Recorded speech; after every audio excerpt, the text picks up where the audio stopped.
এমনভাবে আমরা প্রযুক্তি ব্যবহার করার কাজে নিয়োজিত হয়েছি যাতে নাগরিকের আঙ্গুলের ইশারায় সরকার তার সেবা নাগরিকের কাছে তাৎক্ষণিকভাবে হাজির করে।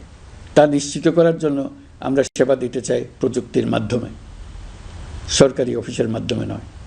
ইতিমধ্যে পাসপোর্ট পেতে পুলিশ ভেরিফিকেশনের নিয়ম আমরা বাতিল করে দিয়েছি। এর ফলে বর্তমানে নাগরিকরা আগের চাইতে সহজভাবে পাসপোর্ট সেবা পাচ্ছেন।